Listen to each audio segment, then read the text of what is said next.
নিমেষেই। এ যেন ইতিহাসের নির্মম নির্যাতনের আরো এক সাক্ষী হলেন আর.জি. কর মেডিকেল কলেজের চিকিৎসক মৌমিতা দেবনাথ, যার বাড়িতে কিনা কয়েকটা দিন পরেই থাকার কথা ছিল বিয়ের উৎসব। অথচ সেই বাড়িতে আজ শোকের ছায়া। মৌমিতা ধর্ষণের নির্মম ইতিহাসের বর্ণনার সঙ্গে এবার ব্যক্তিগত নানা কথা বললেন মৌমিতার প্রেমিক ডাক্তার।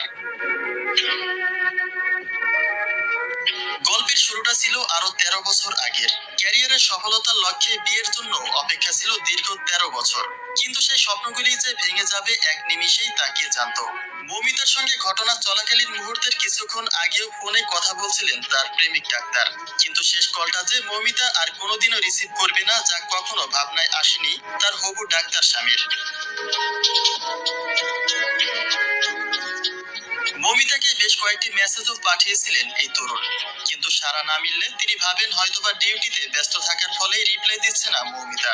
কিন্তু সেই সময়কালীনেই যে ধর্ষণের শিকার হচ্ছিলেন এই তরুণী, যা ছিল অকল্পনীয়। ২ মাস বাদেই বিয়ের পিঁড়িতে বসার কথা ছিল এই জুটির। কিন্তু তিনি যে মৌমিতাকে চিরদিনের মতো করে হারিয়ে ফেলেছেন তা বিশ্বাস করতে পারছেন না এই প্রেমিক। যে কথাগুলি নিজে মুখে শেয়ার করেছেন বিয়ের জন্য অপেক্ষায় থাকা এই ডাক্তার যুবক।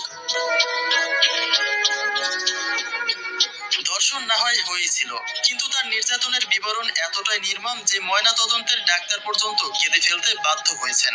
ধর্ষণে এতটাই বল প্রয়োগ করা হয়েছে যে যৌনাঙ্গের হাড় পর্যন্ত ভেঙে ফেলা হয়েছে মৌমিতার। তার শরীরে যত ক্ষত চিহ্ন মিলেছে যা কোনো পশুও এতটা নির্দয় আচরণ করতে পারে না। যে কারণে মৌমিতার এই হত্যাকাণ্ডকে পরিকল্পিত বলেই মনে করা হচ্ছে, যার সঙ্গে জড়িত রয়েছে একের অধিক জন।